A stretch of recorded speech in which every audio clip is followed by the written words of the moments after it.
You should have an affinity for the West Virginia high school quarterback. Apparently you don't. I do in Tyson Bagent. I believe in Tyson Bagent. He belongs. And the Chargers are caca. Well, you know what? I saved everyone on the Football Night in America crew from the ultimate embarrassment of a clean sweep for the Chargers because, as we know, cosmically, karmically, if we had all taken the Chargers, the Bears would have won that game. I took the Bears. Bears lost. You're welcome. Everybody gets a win. I get the L. I don't care. Good. I didn't want to set us up to become a Chargers/Bears meme. So you are welcome. And I wish I had taken the Chargers to beat the Bears in hindsight. Yeah, in hindsight, I wish I'd been selfish. Yeah. Well, you didn't, so eat it, okay? I wish that the Chargers and their social media team came out with something creative. They're the best social media team in the business right now in the NFL. I wish they would have done something to crap all over you. That would have been fitting. I would have enjoyed that. I would have liked that. I wish they would have done it. I should have emailed them and reminded them to do that after the Sunday Night Pick segment. I wish I did it. We were even in two of the categories last week against the spread and best bets. We continue to be horrible in best bets, but I did win the straight-up competition 11-5 to 10-6. My lead is now up to 2 games once again. We disagreed on 3 of the contests, including Chargers, Bears. I would have been 2-0 against you straight up if I had just gone with the Chargers. Oh, well, that's life. We move on to week 9. And I was happy that we both were on the right side of 500. We had a rough week. I had a rough week. Last week I was 6-7 with 13 games. I'll take 11-5 with 16 games. This week, 14 games. And this week, we're going to get to all the picks one at a time. That's what we do here on the Chris Simms Unbuttoned PFTPM Joint Mega Picks podcast. This week was a little difficult. This week is a lot of close games. There is a lot of close games. A lot of coin flips. Agreed. This week I was not looking forward to. Anyway. It's always a coin flip. And then, you know, I mean, you're 2-0, but like, come on. You had a shamrock up your ass with a horseshoe up there in your Jets-Giants fucking game. Yeah, all right? Yeah. Jesus. So what? Yeah, so what? Exactly Jets right. won. The league is crazy. I know. I went 1-2 in best bets, and I wasn't sure if I went 0-3. I thought because I saw, I think, the current line last week, I thought I got backdoor covered in the Eagles-Washington game, like I got backdoor covered in the Ravens-Cardinals game. So even when you make the right picks and you go, it's really right, you freaking lose anyways. And I'm pissed, and I'm going to win 2 out of these 3 categories. I am. I'm going to do that. And one more thing while I'm on a rant. I got backdoor covered. I had the Ravens too. Yeah. So okay. All right. So that went both ways. We both would have been 2-1. Here's the other thing. Here's the other thing I'm going to throw out there, and I meant to say this on PFT today. You know that Eagles sweatshirt you got me? It's awesome, right? Yeah. It's so cool. Everything about it. I love the way it looks. I can't wear it. I can't do it. I can't do it. I can't do Why? it. I can't do it. Because I bleed blue in my veins, baby. I bleed big blue. You put it on and your body rejected it I like a new liver? literally put it on Monday night and was walking around the house. Or no, it was Tuesday night. And I went, I can't do it. I felt like a hypocrite. I just couldn't do it. And I had to take it off, and I folded it, and I was like, I told my wife, I was like, who can I give this to that's an Eagles fan? I was like, I can't wear it. It's like, it's one thing for me to wear like maybe something that says Rams on it, right? They're not a rival of the Giants. They didn't beat my dad up when I was growing up. The Eagles, on the other hand, it's personal, and I couldn't do it. So great sweatshirt. Thank you for getting me it. I will not be wearing it again. Well, wait. If you're not going to accept it, bring it back. Bring it back like the fur coat that they bought after they pulled the Lufthansa heist. Bring it back. Bring it back. I'll take it back. I'm going to sell it for a pink Cadillac. That's what I'm going to do. Your Johnny Roast Beef Yeah. didn't turn out well for Johnny Roast Beef and it Mrs. did Roast not. Beef. That's for damn sure. Spoiler alert. It didn't turn out well for most of the people involved in the Lufthansa heist. All right. Yeah. By the way, speaking of heists, every week this season you can play along with us. DraftKings I don't know that DraftKings would appreciate being connected to the Lufthansa heist, but nevertheless, every week you've got the free $1,000 Florio and Simms pick'em pool. Pick every game against the spread for a chance at a $1,000 prize pool every week. Did I mention it's free? Download the DraftKings app, click on the Pools tab, and enter the free $1,000 Florio and Simms Pick'em Pool to make your picks, or visit DraftKings.com/pools. And just like us, you must enter all of your picks before kickoff of the Thursday night game. What's wrong with me? I got a doctor's appointment coming up. I should be grim, Damn. not laughing. Look at you. What are you all giggly about over there? What you got you all giggly over there? I don't know. I'm in a good mood for some reason. I don't know why I'm in a good mood. This extra hour of work, and I got to pick games and set myself up for ridicule. This is the worst hour of the week, but let's have some fun. Let's get to it. There he Thursday is. night. I can't enjoy the games. I can't enjoy the games. I got to root for my pick. Monday night, I'd kind of like to see the Raiders beat the Lions, but I picked the Lions to win and cover. I got to root for my pick. That. All right, Thursday night football. Here we go. Titans at the Steelers. Steelers are 3-point favorites, over under 37. They will play Renegade in the fourth quarter. Will the Steelers prevail, Chris? Gosh, I mean, I know you're going Steelers on this one, all right? I mean, this is... How do you know? Well, I don't have my phone. Well, because you're a Steelers fan. This just lines up to Steelers, pasta, meatballs, Florio bullshit talk here, okay? All right? But... I sat here. I know we talked about the game earlier today. The Titans are comfortable playing in Steeler type of football games, right? One score, field goal, fourth quarter, hard hitting football games that way, right? I do think that the big question is the quarterback, is Levis. Can he handle Renegade? The Pittsburgh creativity on defense. Is he going to hold the ball and get strip sacked? Like, that's the only hesitation I have in the football game. I think Tennessee is better than Pittsburgh. I think Tennessee will run the ball on Pittsburgh. I think Tennessee's defense is going to make life miserable like everybody does for Pittsburgh's offense, right? So it is about Will Levis and just taking care of the football. I think he's going to do it. I'm going to take the Titans. Thursday night football, crazy stuff happens. I'm going 17-16 Titans. Up yours, up your terrible towel, and up your renegade ass right there, okay? Well, happy Thursday. Ooh, oh, mama, I'm in fear for my life, for the long arm of the law. Here comes Christopher. Look, I think you got it coming down to a field goal with the Titans making it. Right. I've got a gust of wind coming off of the confluence of the Three Rivers, sending that kick wide to the left, and the Steelers hold on to win 16-14. That is absolutely the score I picked. That's amazing. 16-14. That's amazing. because I'm trying to hedge here. Yeah. Because I wanted to do 16-13. I think the final score will be 16-13. But the spread is 3, so as we always do, we either make it 2 or 4 when we land on a 3-point spread. So, all right, fine. We'll go Titans cover barely. It's a tight needle to thread. Missed field goal, end of the game. Steelers win 16-14. But I'm concerned Will Levis is going to light them up. I'm concerned they're not going to be ready for Will Levis. I think Will Levis is going to be pretty damn good. I said earlier today on PFT Live, spoke to somebody high up with one of the teams saying he's going to get a lot of people fired because people are going to be saying, why was this guy around at the top of round 2? I he hear should you. have been drafted by someone in round 1. So, and it definitely will be him. Ryan Tannehill's out. Micah Fitzpatrick's out for the Steelers.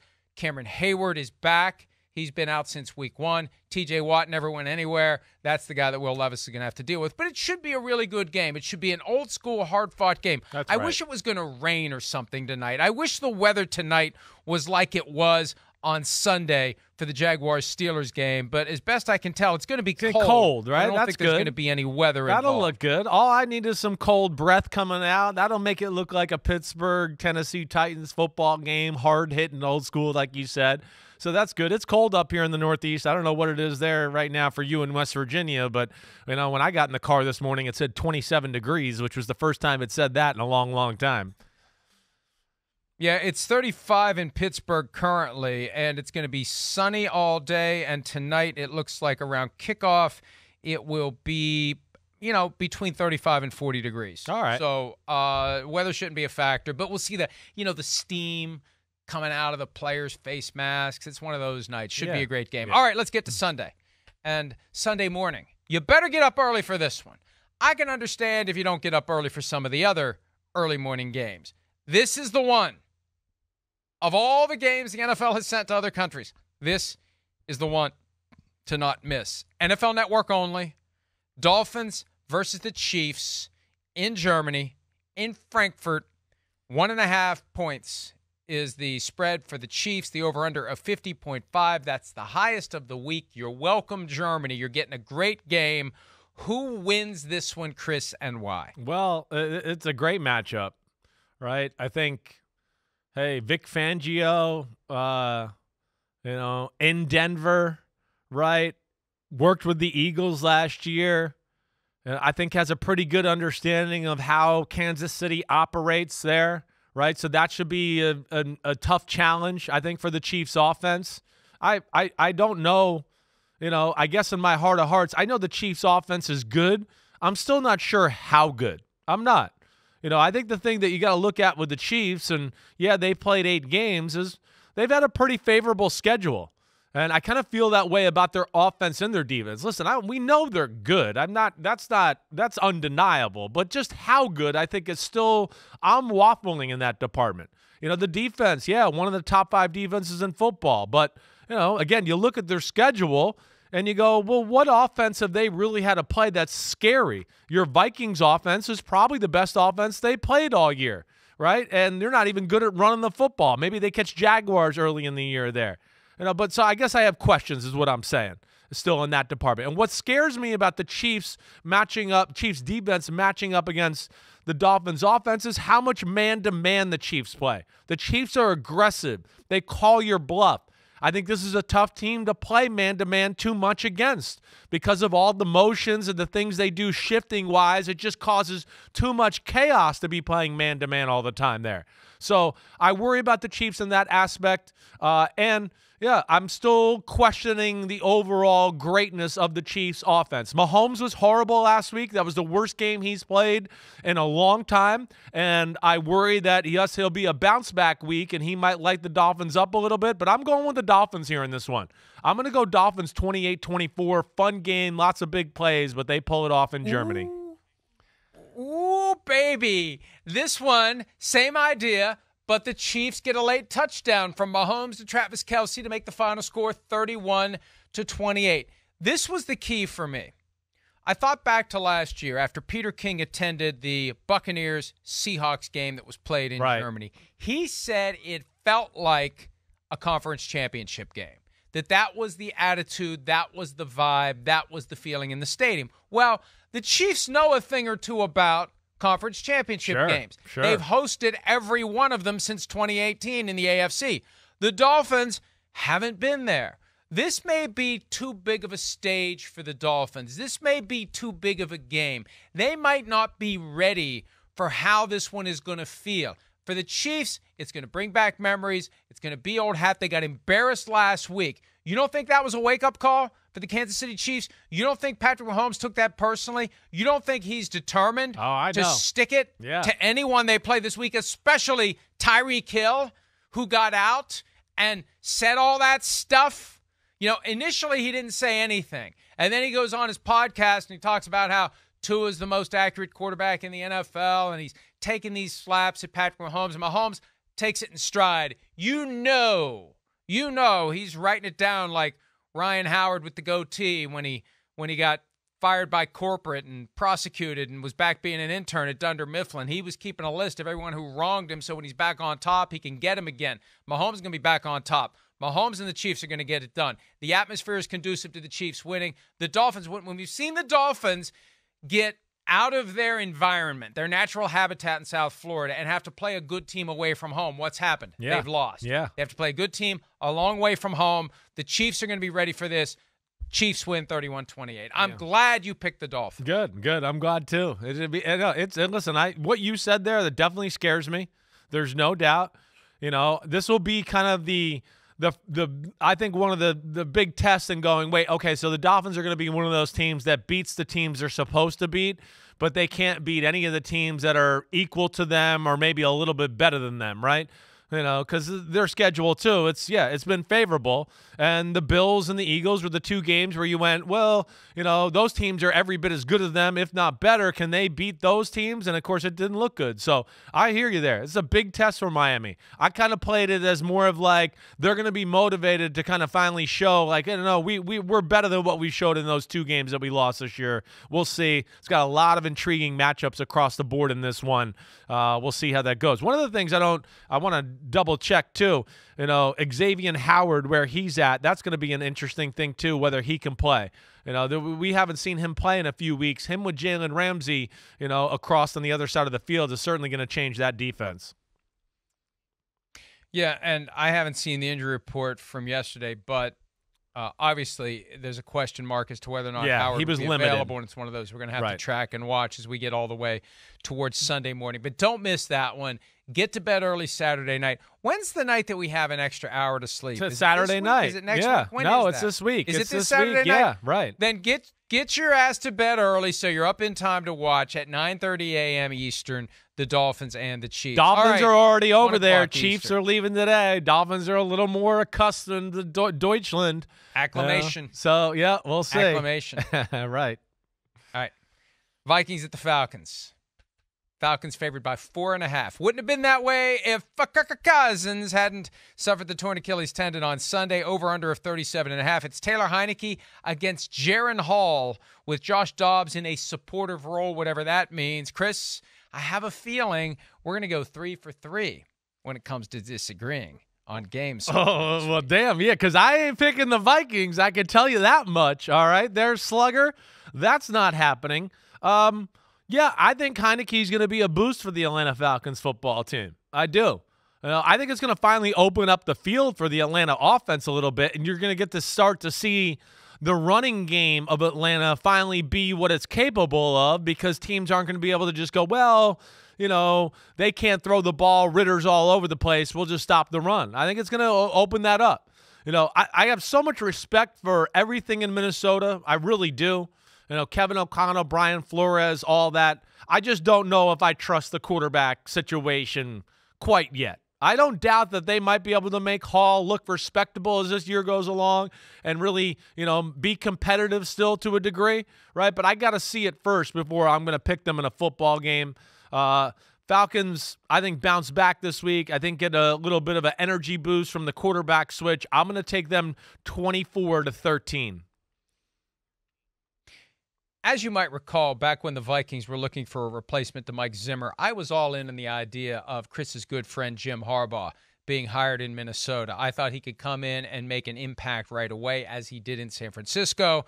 I was lukewarm at best about Kevin O'Connell when he first arrived. However, as time has passed and I've seen what he can do, and more importantly, I've heard what he says. I've watched him during games. He has a great way about him. And the thing that really sold me on O'Connell happened on Monday when he said at his press conference, this isn't a challenge. This isn't a hurdle. This is an opportunity for everyone to step up, for everyone to put in the effort and do what's necessary. He gets that connection with Jaron Hall. Hall has the whole week to get ready to go. They liked Hall coming out of BYU. They made him a fifth-round pick. You go back and watch his highlights. He's got a lot of mobility.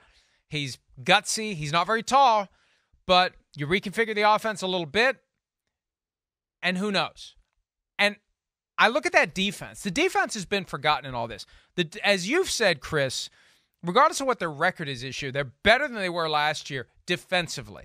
Far better than they were defensively. Not that it was going to take much to be better than they were last year. Last year, caca, clearly, for the Vikings defense. But, when Cousins went out and the Vikings offense was stuck in neutral, the defense kept answering the bell. The defense kept making plays. Yeah. The defense is in the position to become the heart and soul of this team down the stretch. And I guarantee you, Brian Flores spent the week telling his defenders, we have the opportunity to carry this team. We have the opportunity to lift it into the playoffs. Look at what happened last year. It was all offense. This year, the defense is going to take over. That's where I think the Vikings are going to prevail on Sunday. 20-17, Vikings win the game. Don't ask me how they're going to score points on offense. I think they will. The key is they're going to hold the Falcons in check because they're going to take it as their own personal mission to step up and replace what the team is missing without Kirk Cousins. Yeah. Ooh. I mean, this is we haven't had a start like this all year. We got a civil war going on here. I love it. Good. 0 for 3. Let's keep it rolling here. Seahawks Ravens, battle of the birds. Who's the biggest, baddest bird of this group? Well, I think we're going to agree on this one because the Seahawks are the team that has settled into what you were saying earlier about the Dolphins. They win the games they're supposed to win, and then they enter the arena against a great team, and they're just not ready. I think that it's too much to ask the Seahawks to go to Baltimore to face this Ravens team that is getting better each week, that is ready to separate from the pack, at least in the division, if not in the rest of the conference. And there's no shame in losing this one if you're Seattle. Seattle's already exceeded expectations this year. We're going to learn a lot about them this month and into next month. I keep talking about that 4-game stretch that starts Thanksgiving night. That's just 3 weeks away. 49ers, Cowboys, 49ers, Eagles. Holy shit, Batman, for the Seattle Seahawks later this month. But it's holy shit for now, having to take on Lamar Jackson and company. I just don't think they're going to be able to handle it. And there's no shame in it. Like I said, what's my score for this one? 28-20, Ravens over the Seahawks. Too much on offense, too much on defense. Seahawks good, not good enough to go in and steal this win. Yeah, I have similar sentiments, and I'd be interested to see the big trade the Seahawks made in Leonard Williams and how much he plays this week, and can he digest the defense a little bit? I would imagine he plays to some degree, just how much. I think that'll be a big factor in helping him out not only this weekend and that stretch you've talked about. They need to be able to stop the run a little bit without compromising their secondary and being so aggressive on defense. And I think that's why they did it, because of some of those teams they know they have to play. If they get to the playoffs, you're going to have to play teams with some really good O-lines, and the Cowboys, the Eagles, the 49ers. So I understand that, but I'm with you in that I just don't think they're ready for this. I think the Ravens, quite possibly are the best team in football. I think they got it going right now. I know you heard me say earlier today, McDonald, the D coordinator for the Ravens, I think is head coach material. I think their defense is the best in football when I just look at players and scheme and combined it all together there. And I think the offense is continuing to go in the right direction here. I guess – I could see Seattle's defense giving Baltimore some problems here and there. They got some big-time playmakers. What I really worry about is Seattle's offense. I still think it lacks a little creativity. They're still not solidified up front all the way. And they just go through moments of, we don't see them for a period of time. Like last week, Cleveland start out kind of hot and then, literally do nothing in the second, third, and almost the whole fourth quarter until the very last drive of the football game. There's been a lot of that this year. We've seen them struggle against the Bengals. I think their offense is going to have a problem against this Ravens defense. I'm going 27-17 Ravens. All right, so we agree on that one, yes, both as to the winner and as to the cover by the Baltimore Ravens. And that's one, frankly, I'm considering very seriously for a best bet, which means Seahawks will win straight up. Cardinals at the Browns. The Browns, great defense. Offensively, who knows what's going on. Deshaun Watson was limited in practice on Wednesday. The Browns are favored by 8. Clayton Tune apparently starting this weekend. Kyler Murray fully participated in practice on Wednesday. For whatever reason, they are keeping him on ice for now.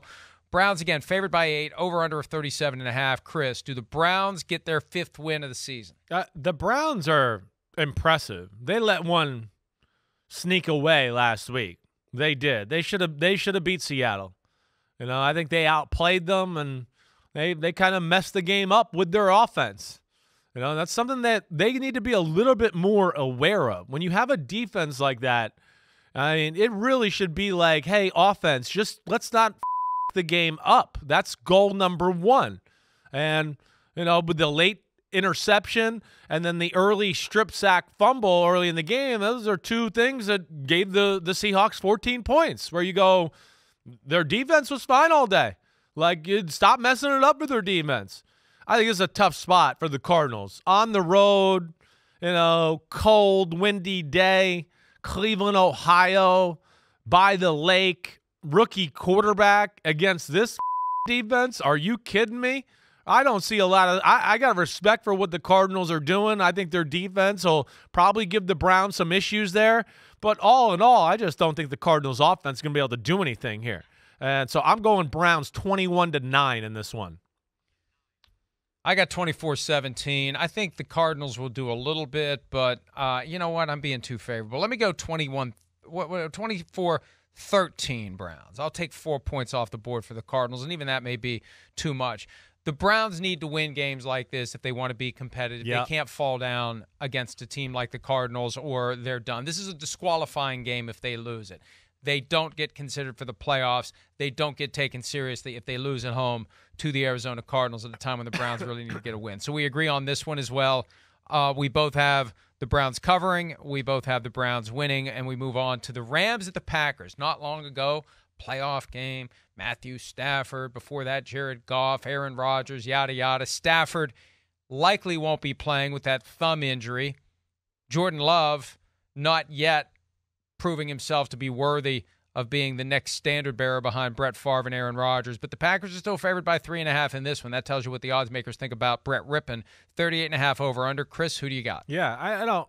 I'm not holding out hope that we don't see Matthew Stafford still. I mean, just knowing him, right? I mean, you know it. You say it all the time. He's one of the toughest guys in the sport. I wouldn't be shocked if he got out there. I am picking the game as if it's Brett Rippon, right? I don't like what I've seen from the Packers. I don't know what else to tell you. I really don't. I mean, they couldn't move the ball in Minnesota last week. I get that. They had issues. I think this Rams defense is every bit as good as Minnesota last week. I think they're going to pose problems for them that way. The Brett Rippon thing's really the big question here. Because I would no doubt pick the Rams to beat the Packers if Matthew Stafford was playing here.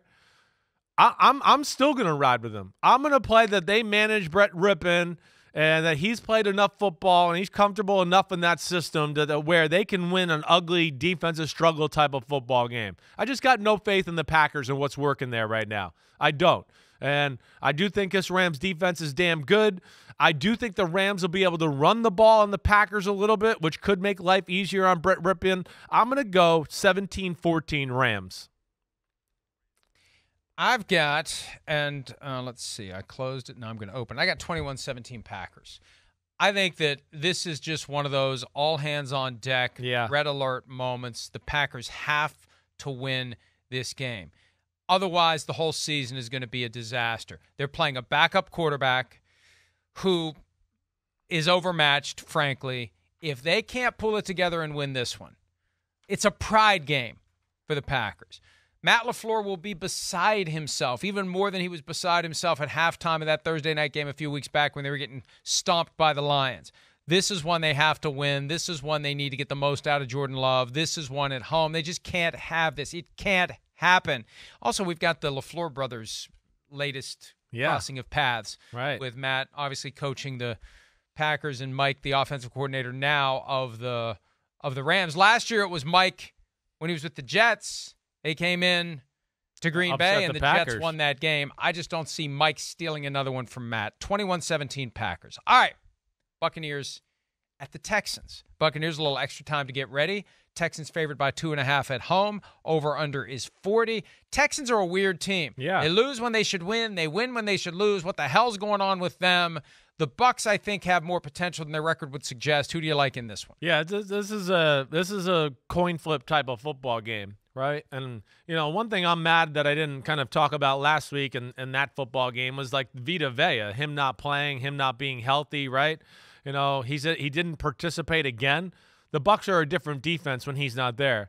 And that's a position we overlook a lot of the times. When these great defensive tackles don't play, these teams aren't the same. Like we if it was a receiver or a corner, we're always like, well, they might not be the same with them. We need to do a better job. I'm talking to myself too, of going like, hey, wait, one of the best up the play guys in football might not be playing. That defense might not be looking the same. So I got my eye on that.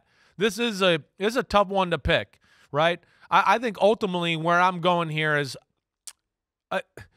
Houston being, at home, ugly game last week, right? I got a little more faith in them as a total team right now. I think they're a little more balanced in their offensive attack as far as they can run the ball. And then we know C.J. Stroud and company are pretty damn good too. Last week, that Carolina defense is good. It gave them problems.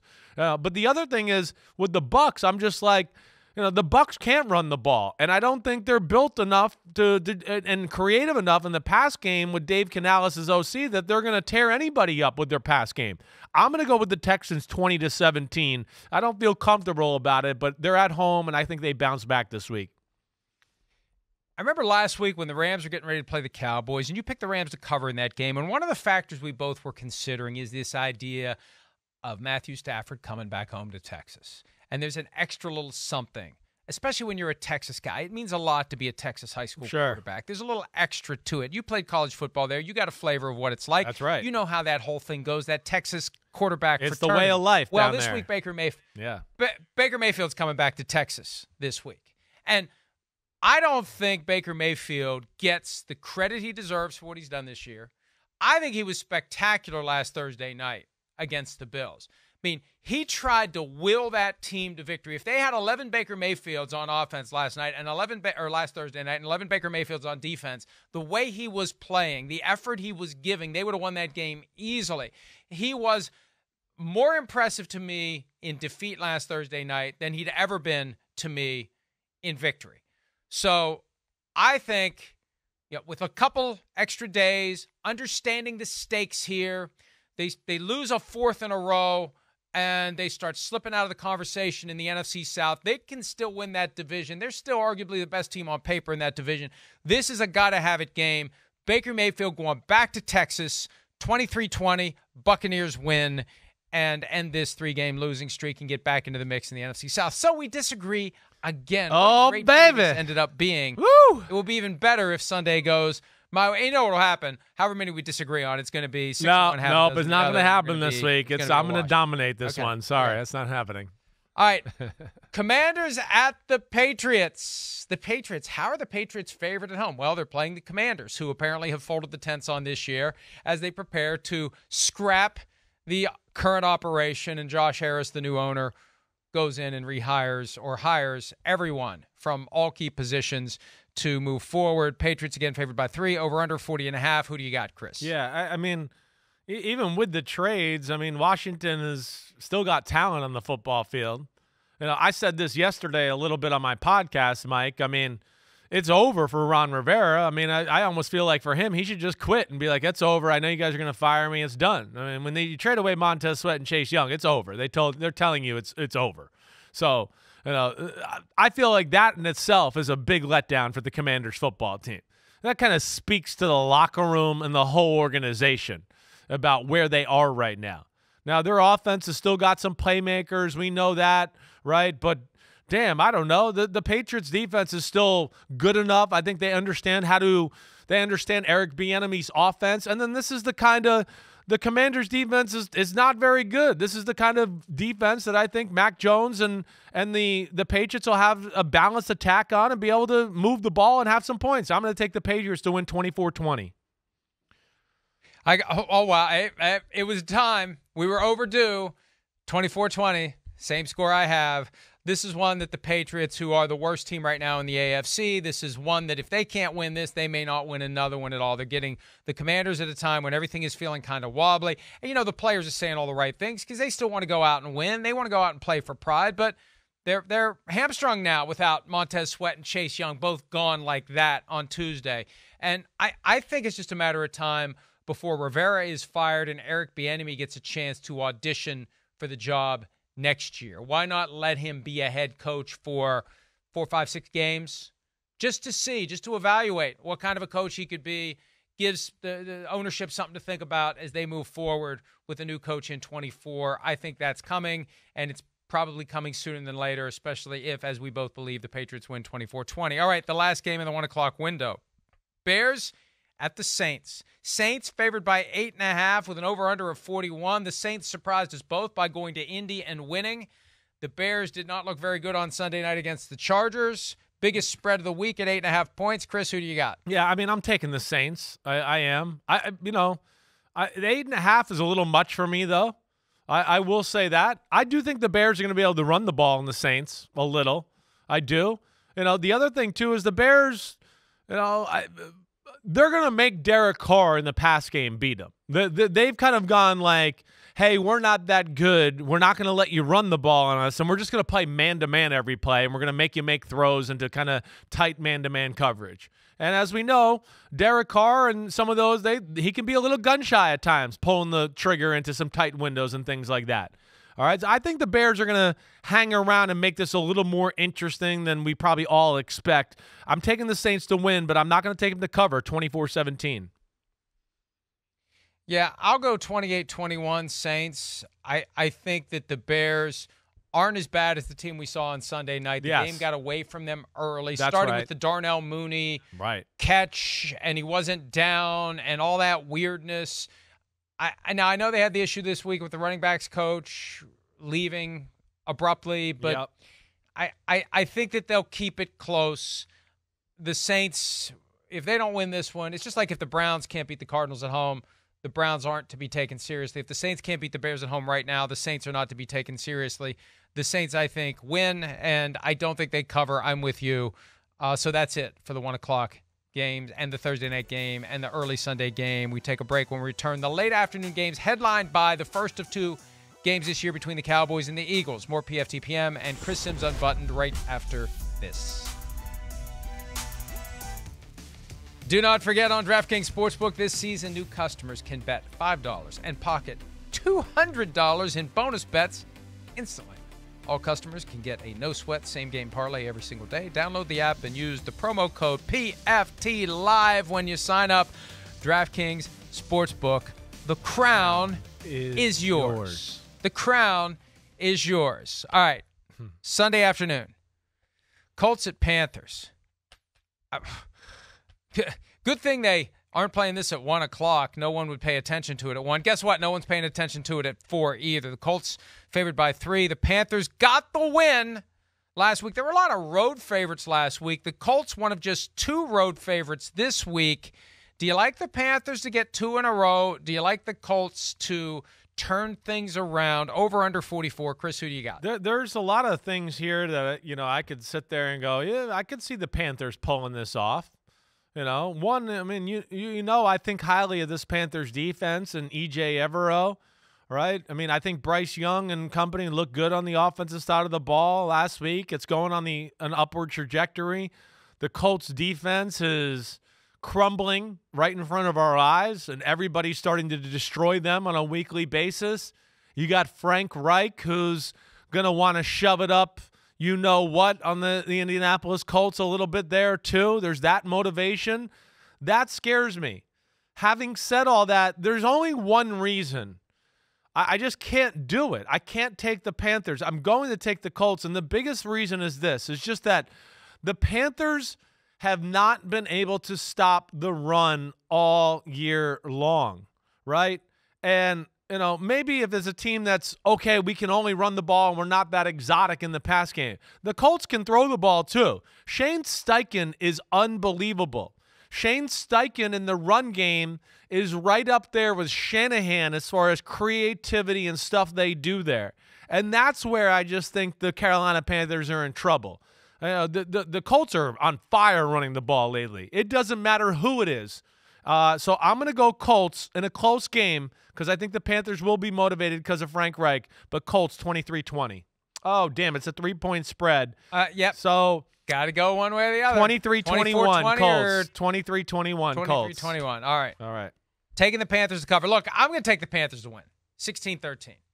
I agree with you that Frank Reich is going to be extra driven to stick it up Jim Irsay's butt sideways. That is part of this. The delegation of play calling Thomas Brown worked last week with the upset of the Houston Texans. They had the bye week. What are they really playing for? They're playing for pride. They're playing for the future. They're trying to lay the foundation. They're trying to develop Bryce Young. You turn 1 win into 2. And it would have been great if Anthony Richardson could play. We could have seen Bryce Young go against in consecutive weeks the 2 quarterbacks that the Panthers could have had instead of him. Gardner Minshew is my concern, and we're both Gardner Minshew fans. And I thought, hey, this is great. This is an opportunity for Minshew to lay the foundation to go be a starter somewhere else. And he played well earlier in the year. Hasn't played well the past couple of weeks. Yeah, not loose. good at Jacksonville. Yeah, not good at home against the Saints. I think the Cleveland Panthers game are had going to pull turnovers. this one off. Yeah, 16-13. Yeah, so it's unfortunate. I thought the Colts could hold it together, but alas, it was not to be. Not like the Panthers are going to put themselves in playoff contention, but a little momentum. They moved to 2-6 with the 16-13. Should I go the other Giants way? Should I not pick Carolina to cover the spread? You know, just to make it. It's up to you. I thought your hand was off the checker. Yeah, that's okay. Hands off the checker. Yeah. All right. Good. Giants at the Raiders. Somehow the Raiders are favored by 1.5 after short week, turmoil, coach fired, GM fired. My camera, something just happened there. My return froze up, but I guess we're okay. Well, you're there. Anyway. We can see you, unfortunately. Raiders are favored by 1.5. Yeah, f*** you. Over-under is 37.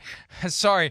They're going to have to bleep a bunch of bad language today. Who do you like in this one? Like, I don't know. I mean, what the f- is going on? How are the Raiders favored by a point and a half? I mean, how is that? I don't know. I can't pick And Daniel Jones is coming back. That's what I mean. I can't pick them. I know that the Giants' offense is nothing special or anything like that. You know, the Raiders' defense is respectable, as we see, as you saw last week. They hang in there. They're well coached by Patrick Graham. They really are. You know, but with this type of week, all these distractions, a rookie quarterback playing against, let's not forget, the Giants' defense is not, it's really good. It's really good. So I'm going to go with the Giants. I don't think it'll be easy. It's going to be ugly, but I'm going to take them 20-14 to win this game. Yeah, I got the same thing. I feel like it's a trap. I know. I got 27-20. I think it's going to be a little looser, a little higher scoring. But what does Vegas know? What do the odds makers know? What does DraftKings know that we don't know that would make the Raiders favored in this game by 1.5? It makes no sense. It's too much turmoil. Wasn't it the Jets, or excuse me, the Colts last year with Jeff Saturday? Didn't they beat the Raiders? Yes. In the first game for Saturday? Right. See, the problem is the Raiders don't get to play the Raiders. If the Raiders were playing the Raiders, then they could win this game. But they're not having a team that's going to walk in there and just kind of hand it to the Raiders. I mean, the Giants aren't far from what the Raiders were last year, but I think the Giants hold it together. Daniel Jones back, get a win, stay on the fringes of contention in the NFC. All right, the big game at 4:25 p.m. Eastern on Sunday. Cowboys at the Eagles. The Eagles, best record in the NFL, at 7-1. They're favored by 3. The over-under is 47. Chris, who do you like in round 1 of this home-and-home series in the NFC East? I'm not picking against the Eagles anytime soon. I'm not. They're just too damn good. They really are. And, you know, I broke my own rule a few weeks ago when they played the Dolphins. And, you know, I'm always a guy that's like, hey, when it comes in doubt, this team with speed and the team with size, I like the team with size. And that's, again, advantage Philadelphia Eagles there in that department. You know, the big thing is, and we hit on this on PFT a little bit, the Cowboys are ultra aggressive on defense. They have a bunch of people at the line of scrimmage. They want to play in-your-face man-to-man. And to me, it's almost impossible to beat the Eagles that way. They're going to have to hope the Eagles make a blunder, Jalen Hurts fumbles, does something, you know, that has been happening a little bit more than we're accustomed to this year, as Jalen Hurts being very loose with the football. He's up there in the league leader in turnovers in that department as far as interceptions, fumbles, all of that. But, you know, I just think Dallas is compromised with the size of that Eagles offensive line, like we talked about last year, like we talk about all the time. And then, therefore, it's going to be man-to-man on the outside with Devontae Smith and A.J. Brown, who, like you said earlier today, is an MVP candidate, right? So that advantage goes to the Eagles. The other side of that ball, you know, Dallas's offense was better last week. They were more aggressive down the field and trying to, you know, open the field up a little bit. Even when they wanted to throw the ball short, they sent people deep and cleared it out and let somebody work underneath. I think that's a much better, you know, formula for them altogether, but that's only 1 week the whole year that I've come away going, oh, Dallas looked pretty good. And this is a different ball game here with the Eagles defense. This is one where I just go, the only way the Eagles lose this game is that if Jalen Hurts strip sack, fumble, or Dallas can create some sort of defensive touchdown. And I think that's everyone's goal when they play the Cowboys. Just don't let that happen. The Eagles are smart. They're good enough not to let it happen. 30-21 Eagles. 30-24 is my score in this one. And look, if they were playing in Dallas, I'd pick the Cowboys. Point we made during PFT Live, Jason Garrett has been mentioning this all year. You get the Cowboys out of AT&T Stadium, off of that fast track. They're a different team. They're going to be on grass in Philly, hostile environment. And for the Cowboys, the formula is get up by 2 scores early and then just go crazy. Just go nuts. Let the defense, when the offense becomes one-dimensional because they need to score points because they're down double digits, just go after them, and it gets worse and it gets worse and it gets worse. I think that's what would happen potentially if they were playing this game in Dallas. In Philly, closer game, Eagles prevail 30-24. And move to 8-1, and we'll continue to have the best record in all of football. Let's take a break. When we return, primetime games headlined by Bills, Bengals, Sunday Night Football. Ooh, baby. We'll talk about that next on Chris Simms Unbuttoned and PFTPM. Don't forget, on DraftKings Sportsbook this season, new customers can bet $5 and pocket $200 in bonus bets instantly. Plus, all customers can get a no-sweat, same-game parlay every day. Download the app and use the promo code UNBUTTONED when you signed up. DraftKings Sportsbook, the crown is yours. Well done. Thank you. Well Thank done. you. Hello. Hey. Here we are. Hello. Houston. Hello. Cincinnati. Hello. Sunday Night Football. The Bills at the Bengals. And remember, starting last week, the Bills have every game until Week 17 in a big spot. Primetime or standalone or 4:25 Eastern. This is round 2. They barely held off the Buccaneers last week. The Bucs made a late effort to try to steal the game. This week they go to Cincinnati. The Bengals blew out the 49ers 31-17. Bengals favored by 2 in this one. Only 2 points. 49.5 over under. Only 2 points. Only 2. Chris, do the Bengals win? Do the Bills win? What's the score? Yeah, I mean, I guess 2 points. I understand that. And I think the Bengals defense is probably still being questioned by, bettors and the sports books and all that type of things. I get that. I'm kind of playing that they've turned the corner here, and they've been playing better football, as of late. Before the bye, they started to play better football. Last week, of course, I thought they were very good against the 49ers. They really were. Brock Purdy, this is where the game is messed up, made some of the best plays I've ever seen Brock Purdy make in that football game. And if he didn't, they might have got blown out. I'm one right now that I'm riding the Bengals on the upward trajectory like we've seen the previous 2 years.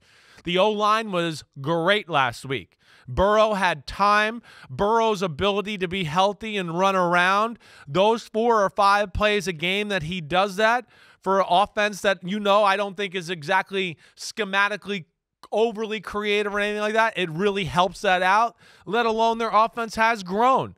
Joe Mixon looked great, all right? And I'm going to go with what we saw last year. Everybody's got a team that they don't match up well with. The Bills love to play zone defense. Joe Burrow is the best zone quarterback in football. You can't do it. As we saw last year, he picked them apart. And I'm not a believer yet in the Bills' offense. I was a start last week with what we saw against the Bucs. They did spread the ball around. I'm happy for that, and hopefully that can continue here. But this game, at home in Cincinnati, that place is going to be going crazy. I'm riding with the Bengals 28-20. Yeah, I am as well, and I think the Bengals cover. I've got it a little closer, 28-24. Joe Burrow is 100%. Joe Burrow is back to being Joe Burrow. These are the moments he thrives in. These are the moments where he steps up and plays well and elevates the team around him. This is their opportunity to put everyone on notice that they are going to be a factor down the stretch. And, hey, Chiefs, you better watch out because we're coming at you again. So, yeah, I think that the Bengals, I'm surprised it's only 2 points. I think the Bengals win at least by 3, if not by more. And also, we haven't talked about Josh Allen. He didn't practice on Wednesday. He's got a shoulder injury. He's banged up. And we go back to these issues with the Bills' offense. They didn't do anything on that side of the ball to beef up at the trade deadline. They have added Rasul Douglas. Linval Joseph signed earlier today. That's not going to be enough to make a difference in a game like this. The Bills are just barely hanging on. And they're a couple losses away from this thing falling apart. And one of those losses is coming on Sunday night. We both agree on that one. Monday Night Football. The Chargers at the Jets. The Jets, are they fresh out of shamrocks up their ass? I don't know. The Chargers are favored by 3.5 points in this one with an over-under of 40. Chris, who do you have? Yeah, this is a tough one. I mean, it really is. You know, I mean, the Jets defense we know is damn good. I don't think anybody's going to be able to move the ball consistently on them, throughout a game. I don't. The big question is just the Jets offense and what it can do there. And even though, I'm not a huge fan of the Chargers defense, that. But this isn't necessarily the toughest task in the history of football in slowing down the Jets offense. I think it really all comes down to is, will the Jets be able to run the ball on the Chargers? The Chargers have been okay at stopping the run this year. It's been, getting diced up in the pass game and stuff where you just go, like, how the hell did that guy get that open against them? That's the thing you worry about with the Chargers. I've kind of gone back and forth with this football game. I have. At the end of the day, I just don't trust the Jets offense yet. I don't. And I'm going to take the Chargers in this one. I'm not going to have them cover, but I think their offense has enough answers to move the ball and kind of just surgically pick apart the Jets that way. I think that the Chargers protect well enough in this one that Herbert will have time and the Jets D-line won't ruin the game, right? So that's where I look at it. But it's the Jets offense that I really question. And I think with Staley getting, looks at that offense last year when Nathaniel Hackett was in Denver and everything there, I think only helps him out. I'm going to go with the Chargers. I don't feel comfortable about it. 20-17 Chargers, excuse me. So we disagree on 6 games straight up so far. In order to avoid a 3-3 wash, to make sure that one of us prevails this weekend, I will take the Jets. That's not the reason I was going to take the Jets. I was going to take them anyway, but it makes me feel even better. I went back and forth with this one. Yeah. I want one of us to win. Yeah. I want one of us to lose. The Jets are becoming kind of like the Steelers. Hang around, find a way. Right. And they found a way against the Giants somehow. I think moments like that just give them more confidence. That's the thing about football. As the season goes along, I say it all the time, who you are at the end of the year is going to be far different from who you were at the beginning of the year. And one of the reasons that you become better is you become confident. You get a win that you shouldn't have won, you become confident. You get another win that maybe you shouldn't have gotten, you get more confidence. I think the Jets are going to have that quiet confidence. Look at what they did Monday night back in week 1, somehow beating the Bills on the night that Aaron Rodgers suffered the torn Achilles tendon. And then at MetLife Stadium last week, taking out the Giants when they had no business winning that game. Here they come, back to the same place in prime time. There's just something about it. There's something about the Jets right now where they're finding ways to keep winning games while they wait for Daddy to come home and take over and push them as far as they can go into the postseason. If they get there, 24-23, Jets win, late field goal by Greg Zuerlein, and we're going to be talking about it on Tuesday saying, how in the hell did the Jets do it? That's my prediction. I hear you. Listen, that's what scared me. I literally have it written down, Jets 20-17. I wrote down Chargers 2017. I started to write Jets again, and then I crossed it out and went back to the Chargers. I certainly could see it playing out. It won't be a best bet. I'm not betting on this game because what you said. The Chargers are a team that finds a way to mess games up, and the Jets are on the other end of that spectrum where they kind of hang around, like you said, and pull one out way too much. Very scary for sure. All right, let's take a break. When we return, best bets, or as it applies to us this year, worst bets, and our Folsom Prison Blues selections when we wrap up Chris Simms Unbuttoned and PFTPM Joint Mega Picks podcast next.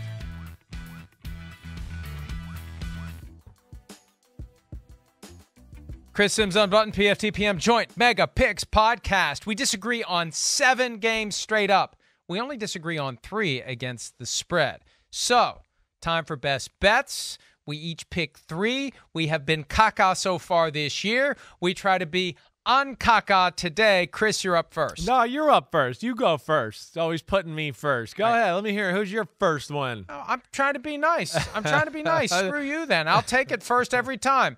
I am going to focus. I'm telling you now, spoiler alert. We got 4 great games in 4 separate windows on Sunday. Yeah. My best bets come from those 4 games. And I'm going to start with the nightcap. Okay. Give me the Bengals, giving 2 points to the Bills. I don't know why the hell the spread's only 2. I think the Bengals win that game by at least 3, maybe 7, maybe 10. The Bengals ready to make a statement in primetime, Chris. Sold, counselor. I will double down on that with you. So that's probably the kiss of death, and now we will that up for everybody. But I'm with you. I'm riding with the Bengals as well. Working my way backward, the Eagles only given 3 to the Cowboys. This is a bad spot for Dallas. They're not going to blow out the Eagles.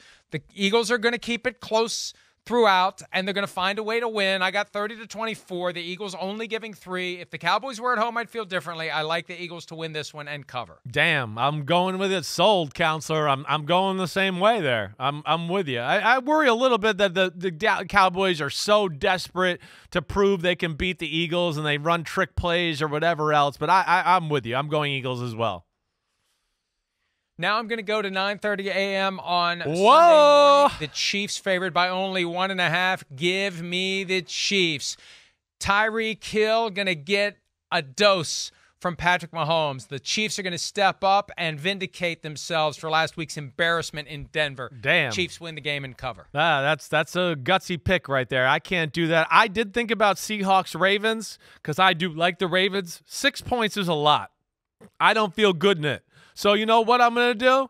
I'm attacking your mother effing Vikings. That's right. Here we go, Falcons, okay? I'm taking the Falcons to cover the spread. Good.